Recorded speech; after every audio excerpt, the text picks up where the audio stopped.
Muli, dito ka. Para makita yung Supreme Court yan.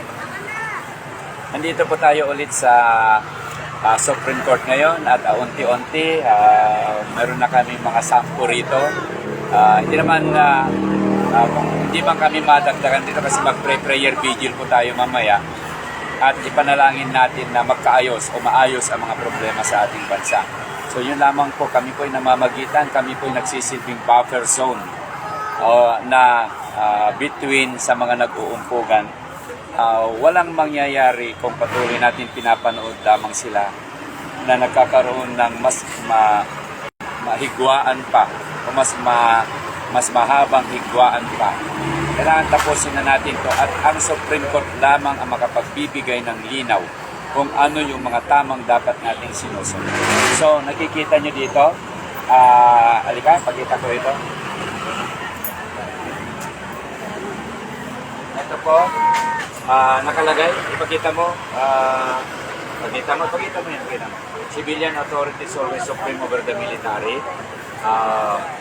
Kahit sa pinakamahirap na civilian, ano man antas basta civilian, they are more powerful than the military or the authorities dahil tayo po ang nagbibigay ng yung length of service nila.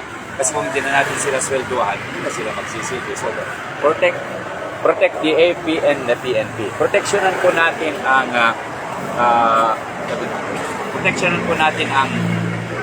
kahalagahan o yung dignidad ng ating kasundaluhan at kapulisan nang gayon ay magkaroon ng pagrespeto ng PNP sa taong bayan at pagrespeto ng taong bayan sa PNP, sa AFP.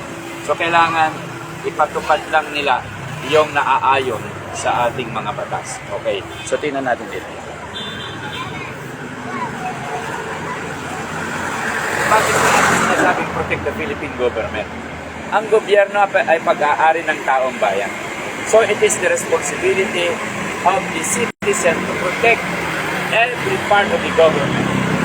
At ang ating mga administrasyon naman ay dapat sumunod naman sila dun sa naaayon, sa kagustuhan at itinakda ng taong bayan para may alinsunurin sila sa kanilang pagseservi. Now, SCUR, the last wall of defense, our nation's sovereignty. Ito po yung nakasaad po dyan sa Article 2, Section 1. The Philippines is a republican and a democratic state. Sovereignty resides in the people and all government authority emanates from the people. So, the most and the whole authority of our nation is the people.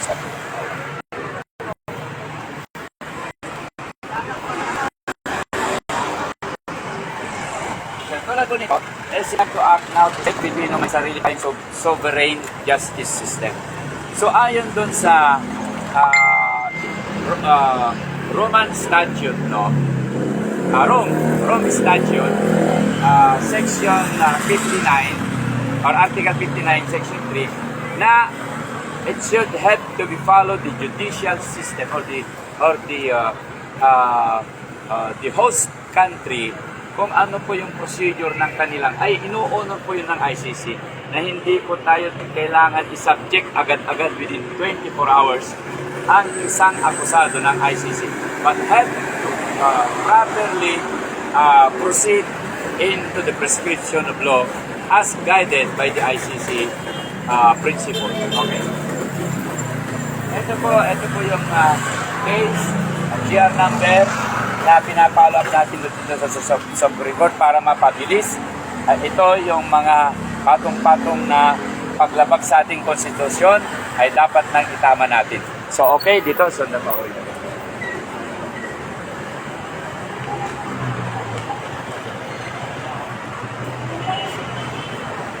Pagamat na-establish na natin ang People's Court of Justice.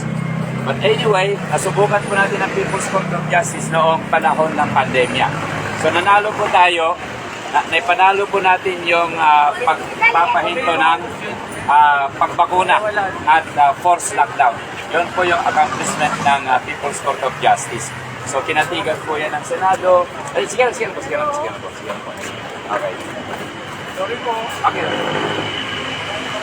Now, Mr. Diaro, now we condemn the act of surrendering our sovereignty to a private entity. Mali po yung ginawa ng mayroon pong lapses doon sa implementation of the warrant of arrest. Kasi dapat dinetermine muna ng SC kung ito ay pagwawalang bahala sa kapangyarihan ng ating judiciary. Kung baka tumalon sila, hindi nila sinunod kung anong prescription ng ating batas at constitution para maayos mo yun. Sige ma. Para maayos mo yung ginawang proseso ng pag-aresto sa ating dating former president. Wala po tayong pinapanigan dito, wala po tayong ini-interpret lang natin or sinusundan lang po natin yung ng korte, no? Yung tamang procedure ng korte para lahat ay constitutional ayon sa kanilang mga principles. Even the International Criminal Court ay mayroon pong sariling panuntunan. Maraming salamat at dito po tayo pinapahayag natin ang saloobin ng taong bayan. So there are many vloggers a while ago na nagpuntahan na po rito. Kami po hindi naman namin kailangan ng punuin kasi noong actually tumagal kami ng 10 days dito. Noong May 4, 2020, ito puno ito.